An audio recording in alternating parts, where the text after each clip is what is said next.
Waiter గారితో travelling గురించి మాట్లాడుతుంటారు మీరు ఎప్పుడు? కాస్త బొట్టు గిట్టు పెట్టుకొని వస్తాడు, కారు ఎక్కి అంటాడు. హోటల్కి తీసుకెళ్ళి నువ్వేం తింటావు అంటాడు. ఈ హోటల్లో రూమ్ ఉంటుంది, అందులో రూమ్ ఉంటుంది.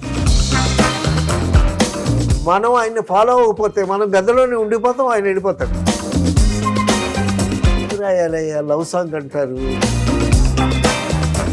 మధ్యాహ్నం వరకు ఇలా తిరగటమేనండి. స్టార్ హోటల్కి తీసుకెళ్ళి కావలసిన ఫుడ్ పెట్టించి ఆయన 2 పెగ్గల బంద్ వేసుకుంటారు. జయకుమార్ గారు, ఇంకొక విషయం మాట్లాడుకోవాలి మనం ఇక్కడ. మీరు చాలా మంది రచయితలతో ట్రావెలింగ్ ఉంది కాబట్టి అవునవును. వెయిటర్ గారితో ట్రావెలింగ్ గురించి మాట్లాడుతుంటారు మీరు ఎప్పుడు? అవునవును. వెయిటర్ గారి ట్రావెలింగ్లో మీకు అనిపించినవి తమాషా సన్నివేశాలు ఏమన్నా? వేటూరి సుందరరామూర్తి గారితో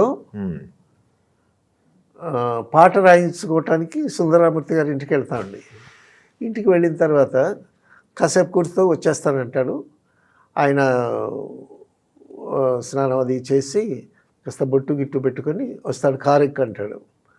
కారు ఎక్కిన తర్వాత మనం ఎక్కడికైనా అడగాల్సిన పని లేదు. ఆయన ఎటు తీసుకెళ్తే అటు వెళ్ళటమే.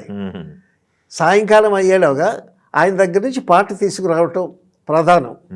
అంతేగా ఆయన ఎక్కడికి వెళ్తున్నారు అని మనం అడగాల్సిన అవసరం లేదు.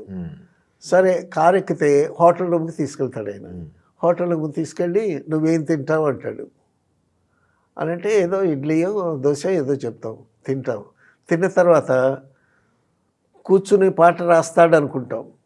అని అనుకుని జయ రా అంటాడు. మళ్ళీ కారు ఎక్కుతాం. మళ్ళీ కారు ఎక్కిన తర్వాత ఒక హోటల్కి తీసుకెళ్తాడు. అందులో కూడా ఒక రూమ్ ఉంటుంది. ఈ హోటల్లో రూమ్ ఉంటుంది, అందులో రూమ్ ఉంటుంది. అక్కడికి వెళ్ళిన తర్వాత అక్కడ కాసేపు కూర్చుంటాం. కూర్చున్న తర్వాత ఏదో ఆలోచిస్తుంటాడు ఆయన. ఏదో ఆలోచిస్తూ బయటకు వస్తాడు. బయటకు వచ్చి ఆయన కారు ఎక్కుతాడు. మనం ఆయన్ని ఫాలో అవ్వకపోతే మనం గదిలోనే ఉండిపోతాం, ఆయన వెళ్ళిపోతాడు. కాబట్టి మనం ఫాలో అవుతాం అనమాట. అలాగా అక్కడికో ఆ హోటల్లో రూమ్ ఉంటుంది, ఈ 3-4 హోటల్స్లో రూమ్లు ఉంటాయండి అతనికి. అంటే ఒక సినిమా కథగా పనిచేసేది, ప్రతి సినిమా కాబట్టి అన్ని రూమ్ ఉంటుంది. ప్రతి సినిమాలో ఒక 5-6 పాటలు ఉంటాయి. అన్ని పాటలు ఆయనే రాయాలంటే ఎక్కడ రాస్తాడు?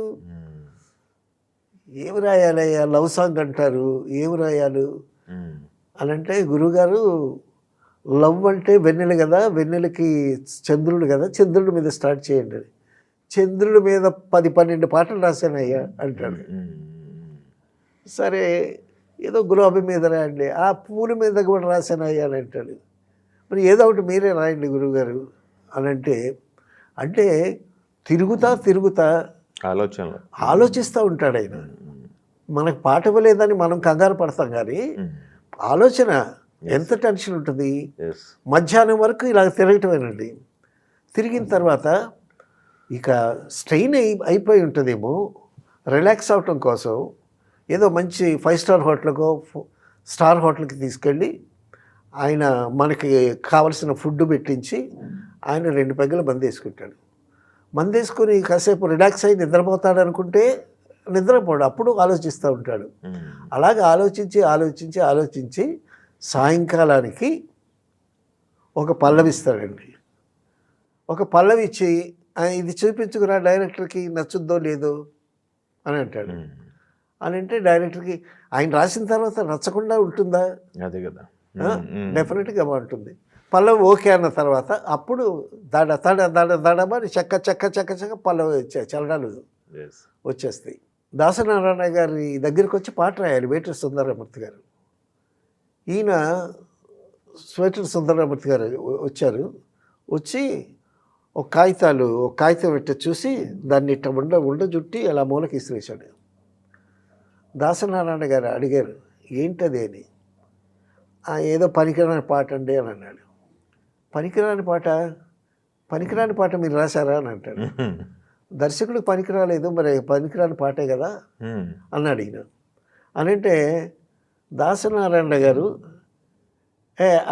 ఆ పేపర్ ఉండేలా తీసుకురా అన్నాడు.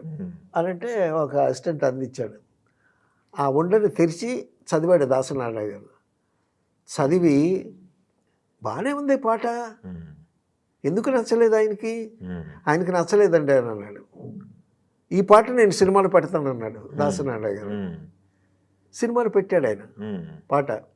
ఆ పాట ఏంటంటే, తొలి సంజకు తూరుపు ఎరుపు, మలి సంజకు పడమర ఎరుపు, తెలియదు నాకు పడమర తూరుపు, తెలిసిందొకటే మెరుపు, అది నా చెలియ పెదవి మెరుపు అన్నాడు. ఆ పాట ఎంతో హిట్ అయింది అది. సో ఆ విధంగా కొంతమందికి నచ్చనివి కొంతమందికి నచ్చుతాయి. అది కరెక్ట్ ప్లేస్మెంట్ కానీ దొరికితే చక్కగా హిట్ అవుతుంది ఆ పాట. ఈ విధంగా వేటూరి సుందరరామూర్తి గారి ఆయనతో కూర్చుంటే ఆ చమక్కలు. ఒకసారి విజయవాడ మే ఎండల్లో విజయవాడ వెళ్ళాడు వేటూరి సుందరరామూర్తి గారు. సో అప్పటికే మంచి ఫేమస్ రైటర్గా పేరు వచ్చేసింది. ఆయన పాటలు దేశం అంతా బాగా మారుమోగుతున్నాయి. ఫ్రెండ్స్ అభిమానులంతా చేరారు. గురుగారు ఏమన్నా చమక్కులు చెప్పండి, సినిమా చమక్కులు అన్నాడు. ఏమన్నా చమత్కారాలు చెప్పండి నేను. అయ్యా విజయవాడలో మే ఎండల్లో ఉన్నాము, చమత్కారాలు ఏమొస్తాయి, చెమటలు కారటం తప్ప అని అన్నాడు. ఓకే.